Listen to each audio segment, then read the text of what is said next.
Courage from a Bengal Tiger. After the rains retreat, Vasa, the rain dried up around February. I gathered dried leaves and strung them together to erect a makeshift bower by the stone slabs, approximately 1 meter away from my usual shelter. There was a stone platform that was large, wide, smooth, and flat, and sand flats made up of beautiful fine sand. I set up my bower and umbrella tent, glot, there. I had been there 10 days when around 5 p.m. one evening, 3 huntsmen descended the mountain with their equipment. They had camped in the forest during their hunting trip. They had shot and killed forest bison on many occasions. They came to see me and pressed upon me with great urgency. "Kruba, hurry! You must pack up quickly before it gets dark." I asked the huntsmen, "What happened that you think I need to pack up?" They responded, "That same large Bengal tiger is back again. It has a taste for humans and has already devoured many people from the Phu Pha and Phu Luang regions. If it sees a human, it will eat it straight away. It doesn't like eating other animals as much as it does humans. This Bengal tiger customarily ventures into this territory once a year. We just encountered fresh tracks today. If it comes into this area, it will frolic in the very same sand flats that you are residing in and send its deafening roars reverberating throughout the entire forest. We will escort you down the mountain first.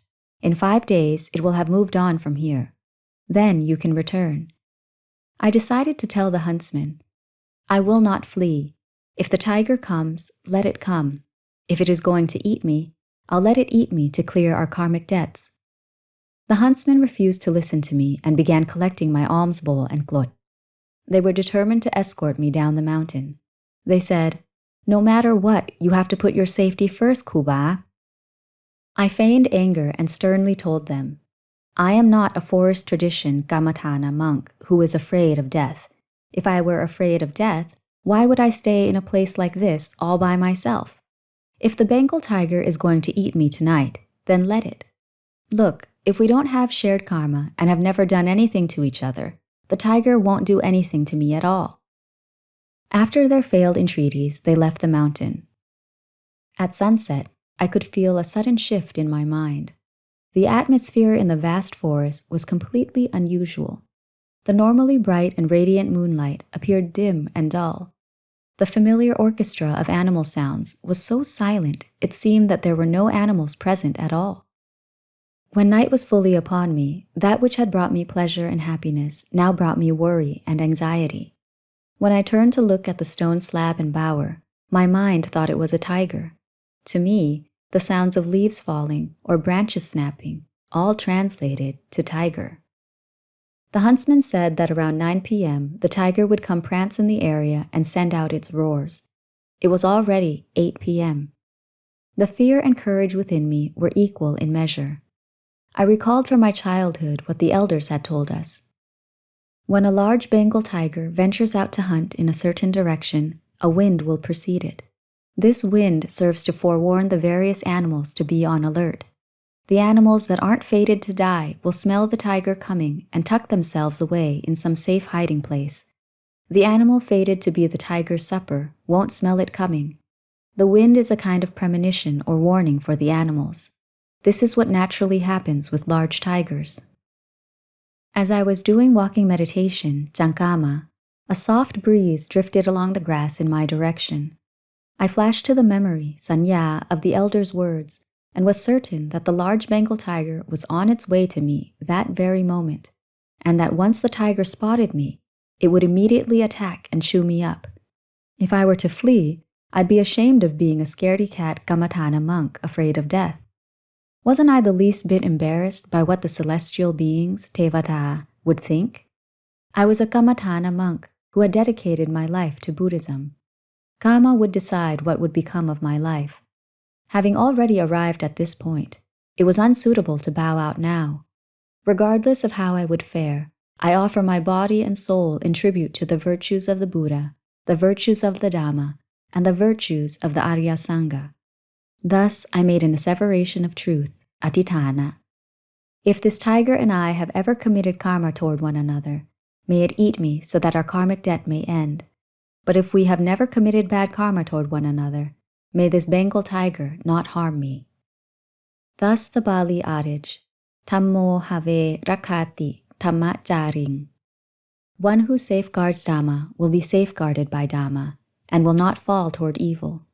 If my bad karma hadn't reached its climax, I would not come to harm. Once I figured this out, I felt a surge of courage.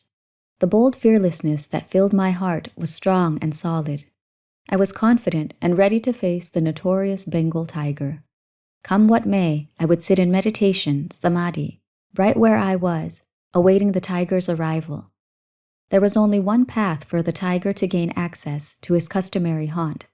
If I sat facing the tiger's point of entry, I probably wouldn't be able to resist opening my eyes and looking at the tiger. If I sat facing the side, allowing the tiger to easily pass through, I was afraid of missing out on sneaking a peek at the tiger. Consequently, I decided to sit with my back facing the tiger's entrance. Once it climbed up and saw me, it would snatch me by the neck and eat me straight away. This could be the last time I would ever meditate in this life. Though I was still young and had been a monk for only 2 vasas, my life could very well end tonight. Whether or not my life would come to an end was for the Bengal tiger to decide. At that moment, I had resigned myself to death. I hadn't yet reached enlightenment, nibbāna, and my existing mental intoxications, asava, decided that I must be reborn again. I hoped to be reborn again as soon as possible so that I could ordain and practice until I profoundly realized and truly understood the universal truths, Satya Dhamma, laid forth in the Buddhist religion of this current Buddha. I willed myself not to be reborn in any of the heavenly realms, saga. Once I had set my resolution and resigned myself to death, I immediately sat down with my back to the tiger's path and began to meditate. Initially, I coupled the Putto mantra parikama with my breathing. Once the mind, citta, entered a more refined stage of meditation, I stopped reciting the mantra. I merely focused awareness on inhaling and exhaling until my breaths developed an utterly refined and delicate quality. My breath disappeared and the citta was replete and calm. I couldn't perceive or feel anything. The citta began to hit its meditative stride around 9 p.m. and withdrew from the meditative state around 2 a.m. Once I was back to normal consciousness, I deduced that the large Bengal tiger must not have come. I stood up, walked over to the bower, and practiced walking meditation until it grew light. To be sure the tiger didn't appear while I was meditating and couldn't see it, I strolled over to the tiger's sole point of entry. Oh, Putto! The impressions left by the large Bengal tiger indicated that it had stood there watching me meditate. It had been a mere 3 meters away from me. Considering this, I felt even more confident that I certainly would not die by tiger in this lifetime. I was absolutely certain that the Dhamma indeed protects those who practice in accordance with the Dhamma. In the nights thereafter, I would no longer be anxious or wary of tigers. On my way to my usual alms round, I spotted the same group of huntsmen. They expeditiously made their way to me with their weapons in hand. Upon seeing my face, they said, "Gee, we couldn't sleep at all last night. We were so worried about you, Kruba. We thought that the tiger had snatched you away for supper. We were just on our way up to check on you." And they told me, "Last night, that large Bengal tiger killed a buffalo from the village and made a meal of it." The tiger's feast had taken place only 1 kilometer away from where I had been. I told the huntsman that I had seen traces of the tiger near me, but that it hadn't done anything. I continued on the alms round, and the men returned to their homes. During that period, a number of monks and novices, samanera, had taken ill with malaria. As a layperson, I had acquired some knowledge about both modern and traditional herbal medicine, so I instantly became a makeshift doctor. I traveled down to Chiang Mai district to procure medicine. I trekked many kilometers to purchase medicinal sprays, tablets, and saline solution to heal the afflicted in our group. The monks and samaneras were set up very far from one another. Throughout the day and night, I had to take shortcuts into the forest in order to administer shots. We were lucky that no monks or samaneras lost their lives that year. I also came down with malaria and had to inject my muscles and veins all by myself. Before leaving that area, We had gone through 2 fertilizer bags worth of injections and saline solution. A single needle lasted a long time. If I injected the needle and it caused pain, I would take the needle tip and draw it against a stone before re-injecting it. We didn't have money to buy another needle. We had to conserve by sharpening and reusing the needle. There were so many inconveniences during that season of Tutanga. I didn't have money to travel by car. Despite being faint and weak, I had to bear it and trek on.